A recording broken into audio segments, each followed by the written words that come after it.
I'm Patrick Lancaster, and let's get into it. Is the United States about to attack Iran and join the war? It sure looks like it.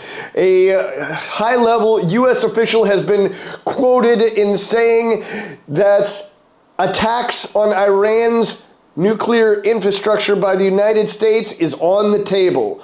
Military assets are being repositioned, and this includes tanks, jets, tankers, and aircraft carriers and other assets, including 40,000 troops. High-level strategic discussions are in the works and happening in the Situation Room. Special targeting capability is being upgraded in the transfer of these assets, and this includes B-2 bombers and bunker busters. And Trump is basically threatening Iran even before the war starts by just posting unconditional surrender.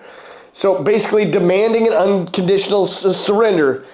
Anyone can understand that. And also saying they know where the supreme leader is and threatening an assassination on him if U.S. forces are attacked. Well, are U.S. forces going to get attacked if the U.S. comes into the war? I think so. Iran's media says the closure of the Straits of Hormuz is imminent. Now, the Straits of Hormuz is a very strategic strait that basically every shipping container, anything that is made its way out of the Persian Gulf goes through the Straits of Hormuz. And this includes over 20% of the world's oil. And if Iran does close these straits, which would be very easy to do because these shipping lanes are only 3 kilometers wide in either direction, going bordered by Iran. I've gone through it myself when I was in the U.S. Navy during the special operation of Iraqi freedom that the U.S. went into that caused the deaths of over 1 million people, going after the phantom weapons of mass destruction. And if they do close this, it is predicted that the price of oil could go from in the 70s to over $400 a barrel if these straits are closed by Iran. And Iran says that the United States didn't listen. The United States entered the war, and now there will be extreme consequences. White House officials tell the Wall Street Journal there's been no exact decisions made on entering the war yet, but the president tried diplomatic relations and that didn't work. And the president needs to make sure there is no nuclear capability in the future. And Trump has said we need to take responsibility from saving the world from a great evil. And apparently it is directed at Iran, calling Iran a great evil. Now, coinciding with this increase in U.S. troops and equipment coming into the region, again, it seems Israel air defense or Iron Dome is continuing to fail more and more. More and more videos are coming out of malfunctions of the Israeli air defense. ABC is claiming that U.S. officials will decide whether to engage militarily in this conflict in the next 24 to 48 hours. Now, when Trump was confronted with the information that Tulsi Gabbard, the director of intelligence, had said that Iran was not close or trying to create nuclear weapons, he said he didn't care what she had to say, but he knows they're very close.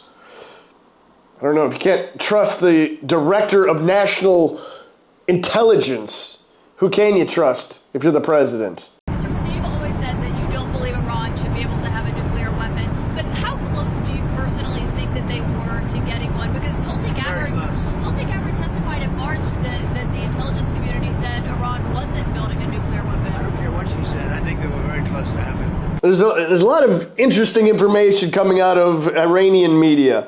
One video and image comes out showing a radiation logo on a warhead with the caption "maybe," or translated "possibly," possible.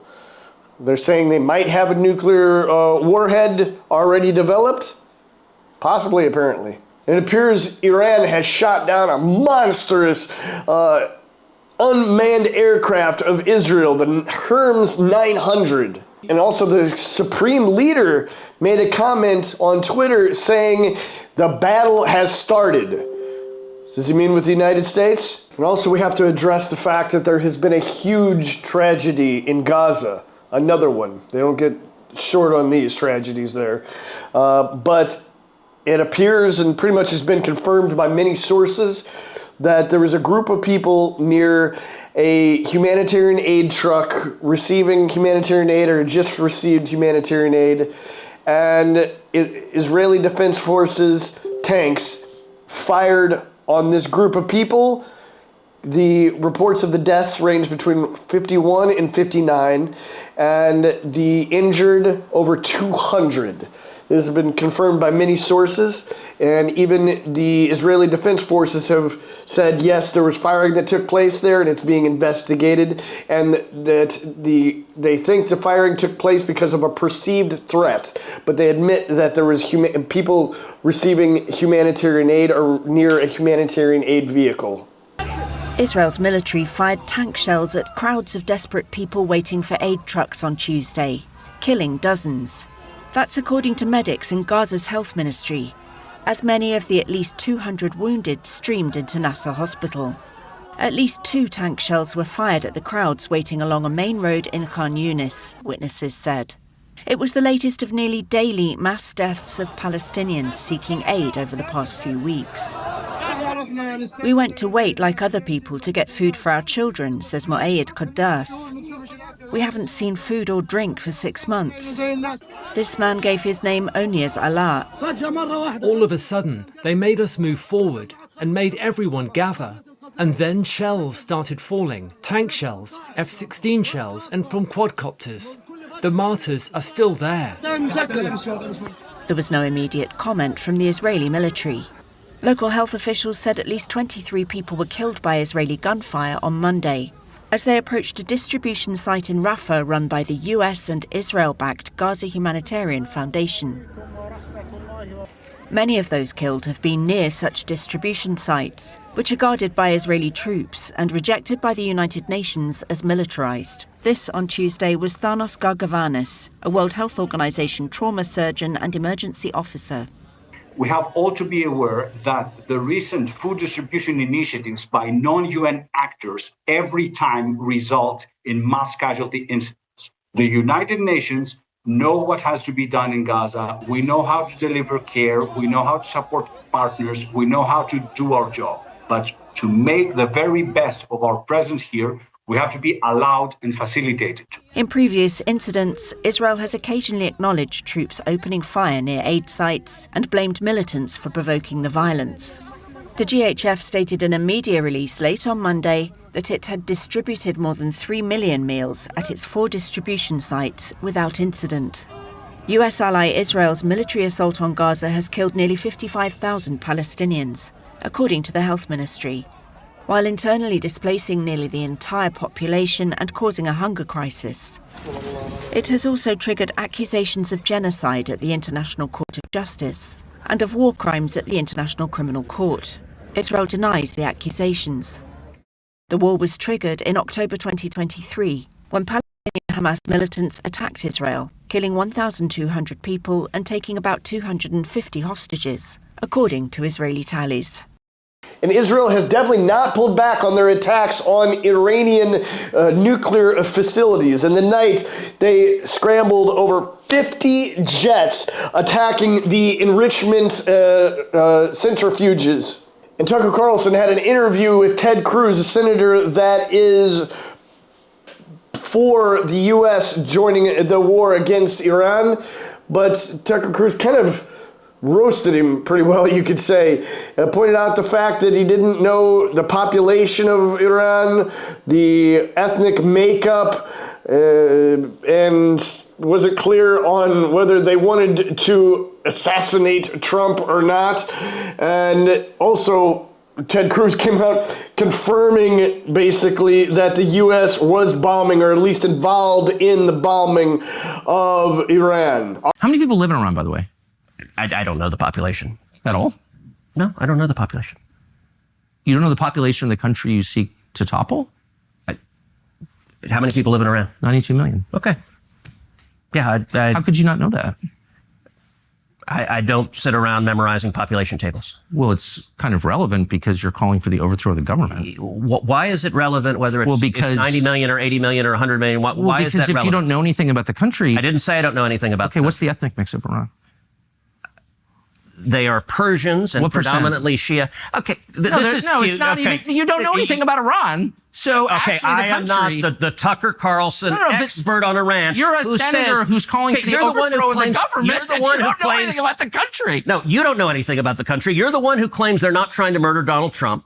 You're the one who can't figure out if it was a good idea to kill General Soleimani, and you said it was bad. You don't believe they're trying to murder Trump? Yes, I do. Because you're not calling for military strikes against them in retaliation. And if you really believe that... We're carrying out military strikes today. You said Israel was. Right, with our help.